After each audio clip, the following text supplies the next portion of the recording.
Et vous êtes bien de retour sur le plateau de Smart Tech, l'émission qui se passionne pour le numérique et questionne aussi la société numérique. Alors, dans cette deuxième partie de l'émission, on va avoir une nouvelle découverte, une innovation avec des voitures rétractables. Et puis, on va avoir de la réflexion d'abord, tout de suite, là, avec notre rendez-vous, le sens de l'IA, qui est assuré par Laurence Devillers, professeure en intelligence artificielle au CNRS. Bonjour Laurence Devillers, merci beaucoup d'être avec nous.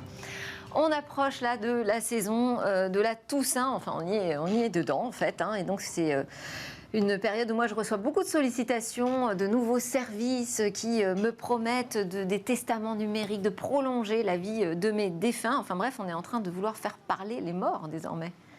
Oui, vous avez raison, ça devient un secteur économique important. Alors c'est vrai que la mort c'est compliqué, c'est que tout le monde en souffre et que là il y a une manne incroyable pour faire de la technologie. Alors est-ce qu'elle va aider ou pas aider? C'est la question qu'il faut se poser, quoi. Alors quand on dit de faire parler les bots, en fait, il y a vraiment des bots, les morts, pardon, il y a vraiment des bots, des outils logiciels qui sont capables de faire ça?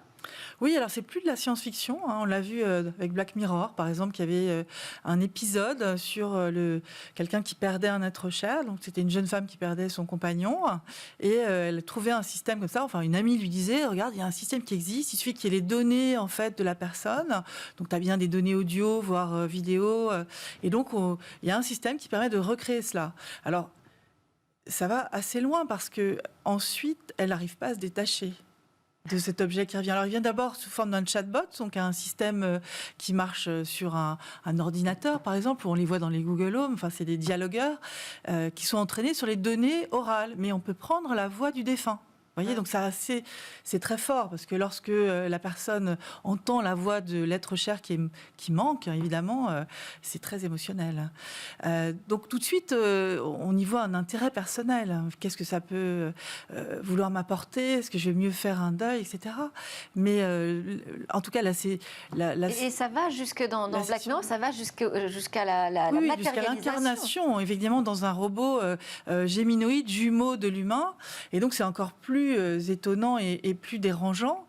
Et effectivement, la chute de l'histoire dans la science-fiction, c'est qu'elle n'arrive pas à se détacher, hein, finalement. Elle le cache dans son grenier, mais il reste là. Alors, dans la vraie vie, eh bien, ce sujet arrive. Microsoft a sorti un brevet sur ce sujet, et puis OpenAI, toutes ces grandes sociétés qui travaillent sur les modèles de langage, créent maintenant des chatbots qui sont capables de répliquer, hein, il y en a même qui s'appelle Replica, répliquer la voix de quelqu'un et avec ces données, faire parler la machine. Alors évidemment, la machine... C'est-à-dire qu'elle peut même prononcer des phrases qu'elle n'a jamais prononcées. Oui, voilà, vous avez touché du doigt ce que je voulais dire.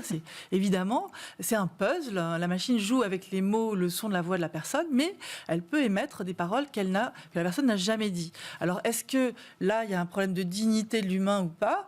Je pense qu'effectivement, tout le monde en est conscient. Et du coup, dans l'industrie, il y a, par exemple, au Japon, des systèmes qui utilisent les données du défunt, mais qui prévoient.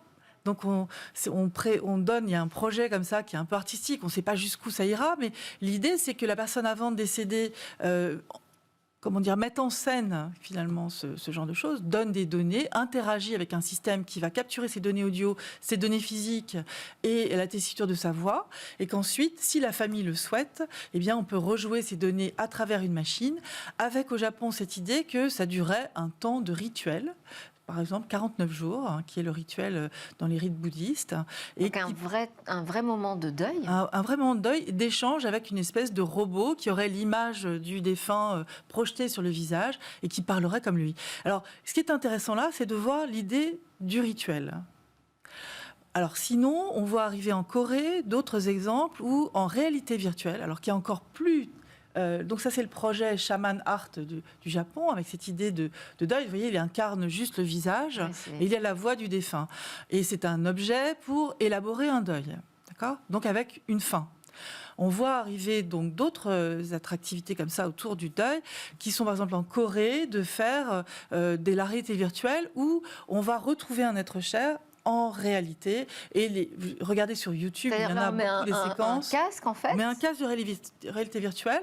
On arrive dans un monde où on a reconstitué la personne qui nous qu'on a perdu, qu'on peut même aller toucher, parce qu'avec des mécanismes comme ça, on peut imaginer des interfaces haptiques, il y a presque la sensation de toucher, hein, mais en tout cas, c'est fulgurant, c'est-à-dire que ça déclenche évidemment beaucoup d'émotions, de larmes, c'est presque insupportable. Et même quand c'est pas nous qui voyons quelqu'un qu'on a perdu, même en regardant ces images, on sent que c'est réellement extrêmement impactant et donc émotionnellement fort. Donc il est important dans la société qu'on réalise en fait les enjeux de cela. Donc il faut en discuter tous pour décider, est-ce qu'il faut interdire, est-ce que des rituels seraient suffisants, comment on va garantir en fait de pouvoir se détacher de ces objets. Vous voyez, mon téléphone, j'ai du mal à m'en détacher, alors si mon téléphone parle avec la voix de mon père décédé ou de mon fils décédé, comment je vais pouvoir m'en détacher?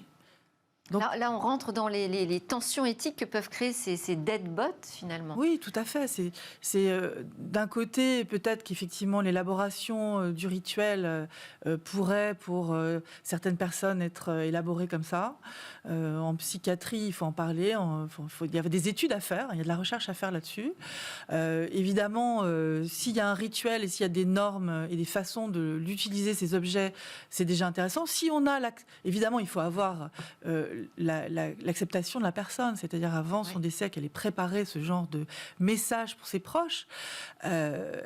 Voilà. Donc, à ceci près de tous ces éléments, il y en a un autre énorme. Comment, dans la société, on va vivre cela ensemble ? C'est-à-dire, qu'est-ce que ça viendrait chambouler dans nos usages, dans notre façon d'être avec les autres, avec les vivants ? Et je pense qu'en cela, il y a besoin d'un débat profond, de comprendre ces dimensions éthiques, et de le faire au niveau culturel, avec différentes sociétés qui n'ont pas les mêmes réflexions que nous, en fait, sur la mort. Il y a des travaux qui ont été produits à ce sujet par le Comité national pilote d'éthique du numérique ? Oui, alors nous avons une mission qui a été donnée par le Premier ministre sur les chatbots et l'éthique. C'en est une partie, les deadbots.